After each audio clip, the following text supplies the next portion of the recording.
The 10-minute drill. This is a big one. Covered by Universal Roof and Contracting. The difference is universal. On 1010XL. Let's go, let's go, let's go. Hit it. All right, sports concepts and rationalizations coming your way for the next few minutes. We call it the 10-minute drill. At the end of the drill, because we give out a nice little prize pack. And Beef, what are we handing out today? Dan, we give because we care. And today, one lucky Guggen will take home a pair of tickets to go see Dane Cook coming up Thursday, November 7th at the Florida Theater. Excellent. And they'll get a $50 gift card from Zips Express Car Wash. Zips is rolling back prices in grand opening style. New members visit the Southside Boulevard location this month and get started for only $1 for 30 days of unlimited car washes. I like it. All right, so Nats surprised the Astros in Game 1. I think it's a surprise because they got to Garrett Cole and got 5 runs off him. I think we got a good series on our hands here. I think we can go 6 or 7. It's guaranteed now almost, isn't it? Yeah, in Strasburg tonight, and he's pitching lights out. So we'll see if the Astros can show some grit here and get to him a little bit. By the way, Strasburg also loved Tony Gwynn. He pitched to San Diego State. Tony Gwynn got him there and gave him a lot of credit for what he was able to accomplish in his career. On a side note, I watched the Tony Gwynn documentary a little bit, Mr. Padre, last night. It was fairly good. So I'll tell you what's impressing me about the Nationals.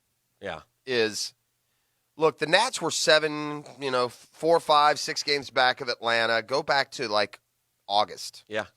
And they said, look, we got to catch the Braves. We're going to get, we got to get hot. And they did. Mm-hmm. I mean, they proceeded to win, like 17 out of 20, and they gained like a half game in the schedule in the standings because the Braves also got hot. Mm-hmm. Well, a lot of times those teams that make those big – I mean, I'm looking at going back to, August 5th. They won 3 in a row, lost 2. Then they won another 5 and lost 1. Then they won 2 and lost 1. Then they won another 5 and lost 1. Then they won another 4 and lost 1. I mean, they just played at this unbelievable place until Atlanta shut them out of the division at the beginning of September. Do you know how the Nats – do you remember how the Nats finished the regular season? No.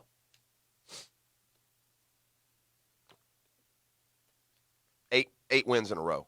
8 in a row, and then they beat Milwaukee. That's 9 in a row. And they had to come back to do that. And then as an incredible underdog, they beat the Dodgers, 3 out of 5. Yep. Then swept the Cardinals 4 in a row, yep. And now they've beaten Houston. Yep. It's not easy to play 800 baseball for 2 months. So I think that we have severely, and it's easy to say after they win Game 1 over an unhittable pitcher, we've severely minimized just how good the Nats are. Wow. I think, too, that the Soto kid is unbelievable. He turns 21 here, and he turns 21 in 2 days.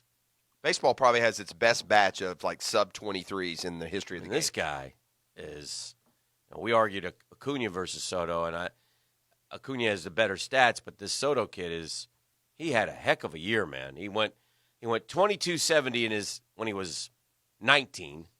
His age 20 year, he 34, 110. We'll see what he can do here next year, but he's having a wonderful postseason as well. And he's got 3 hits last night and 4 at-bats. Yeah, it's going to be a fascinating dynamic to follow. He had a home run and a double off Garrett Cole.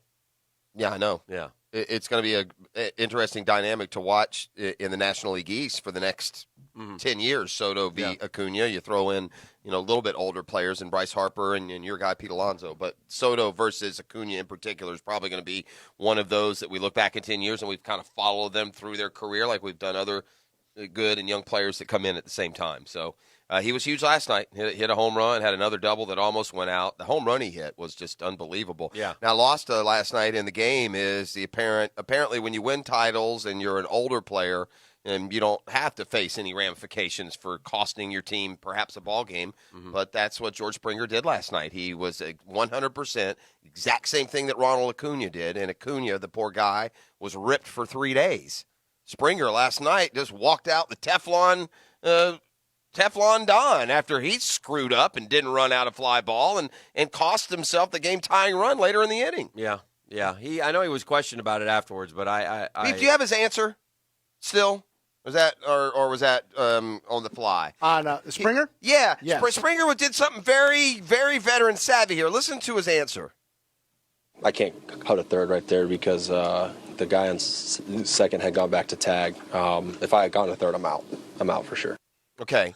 Here's what he's answering, though. He's talking about once he got to second, and Tucker was only between second and third. Once he got to there, he couldn't run. If he'd have been running from the get-go, he'd have been at third base. So that disingenuousness bothered me a little bit because at least my guy bit the bullet and said, yeah, I'm an idiot. I'm wrong. I won't do it. It bothered me, and I guess I've got like a little bit of extra, skin in the game because and I criticized my guy too. It's unacceptable. It's amazing though the vacuum that we live in that's a pretty hot topic this time of year because of Acuna, right? And so for Springer to make that same mistake surprised me last night to say the least.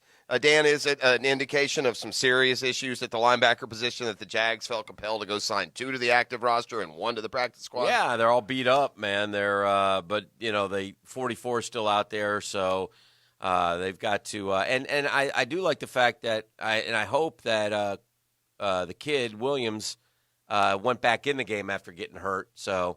Hopefully he's able to be okay this week and practice this week as well. So they get back on the practice field today. So does Nick Foles. Well, Quincy Williams has been on a roller coaster early in the year. Yeah. Right? He flashed, got a lot of compliments, and then he got just benched. He's probably been more injured than we know. He's injured within game, injured, leaves, comes back. It's been a wild first half of his first year. So just for the specifics, though, Jags signed Donald Payne, who played a lot of games here the last couple of years, and they signed what would have been an awesome signing 6 years ago, Malcolm Smith. Malcolm Smith, Super Bowl MVP. Yeah, but now an older player who I don't believe played at all this year so far. Yeah. So. Yeah. But they do add him to the squad. The AD of FSU had some odd comments yesterday. Yeah, he kind of confirmed, I think, what's going on. Because he really took to task the stupid rumor, the Urban Meyer one. This quote is one of the all-time dumb ones by an AD, though. If Coach were hit by a bus tomorrow. Yeah, what is that? And we hope he is. We would not target Coach Meyer. Right, that's that part. We told you. By the way, one reason I appreciate the wrapping yourself in the garnet and gold cloak. If Urban Meyer came to Tallahassee and said, I want this job. You do everything you could to get him. Sure you would. And if you didn't, your fans would go absolutely crazy. And the follow-up would be, Coach, just out of curiosity, then why have you approached Urban Meyer, the program? Yeah. Through intermediaries, just to gauge his interest if you would never hire him or 80-year-old Steve Spurrier. If Coach were hit by a bus tomorrow, we would not target Coach Meyer, period. I say that with all due respect to Coach Meyer, but we would not target Steve Spurrier either, FSU. In essence, he's talking about already thinking about. The other side, he says, Florida State, we've not talked about, maybe you haven't, but the ones making the decision, the boosters, they damn sure have. And they continue to talk about it. So you can deny it all you want. Yeah. There is going to be some real tough decisions made in early December in Tallahassee. And they may ultimately end with Willie Taggart coaching somewhere else. And God's honest truth, if he goes 5-7, Dan, if I'm an FSU fan, I can't get him out of town quick enough. Oh, yeah. If you're 5-7, this is unacceptable. Yeah. By the way, you just went 5-7 in a cruddy ACC. Oh, the yeah. worst the ACC's been in years. Yeah. And you then have a. You understand they're going to lose at home to Syracuse Saturday, right? I just don't. Yeah. I don't think they so. are. Yeah, they are. What's the line in that 10 game? and a half. The biggest joke ever. I'm going to go ahead and claim Syracuse, even though I claim to be an NFL guy only now. Yeah, I don't have a good feeling about this FSU team, and I'm so tired. I hate when coaches do this. Willie Taggart went Joe U yesterday. What do you mean? We're a bounce here and a play there. We'd be 6-1. I mean, what the hell is this that's going on now with these football fans and programs where you get to count what you could be? Yeah. Best case scenario. Yeah, you could have lost to Monroe, too. Right. I mean, it's just the whole thing reeks. Again, my problem is the. Is this a. Okay, go ahead. My problem is the expectation level at FSU. Like, it's, this is a big game versus Wake. Well, I mean, you got to build where you are at the time, but if it was a big game, they failed. Yeah. I have one last question for Please. you. Is this, was this a joke? Is this just Scott Strickland trying to get some promotion for himself? But certainly you don't go work out home and home matchups via Twitter. That was fun. Yeah. I enjoyed that on the social media yesterday. Here's what he said exactly. So Scott Strickland is the athletic director at Florida who has already added home-and-home series with Colorado, Utah, and Texas. but still looking for more. So he tweeted this: "Attention ADs from the ACC, Big 10, Big 12, or Pac-12. At Gator Football is looking to add additional home-and-home series against Power 5 opponents. Let's connect and schedule quality games the fans want to see." The only thing I don't like about that is it implies like no one will play Florida, which would be a really laugh out loud joke. I mean, yeah, they're going to take Alabama home and homes, but Florida can't find one. Well, Clemson's AD jumped in, and everybody was, Clemson, that'd be a good one. Oklahoma's AD. There you go. So they were. It was fun. Good. It was Maybe good. that'll put some pressure. Maybe there is some genius to that method, and put some pressure on.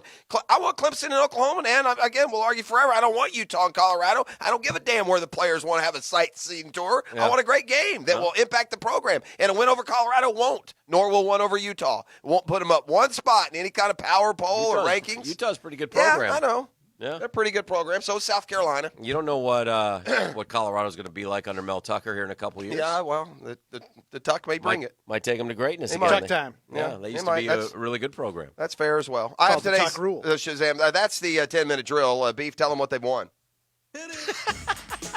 Well, give me a number. They haven't won anything until Tell them what they will win. caller You know what number I meant. 5. Caller number 5. 641-1010. Going to take home the aforementioned pair of tickets to see Dane Cook Thursday, November 7th at the Florida Theater, and a $50 gift card from Zips Express Car Wash.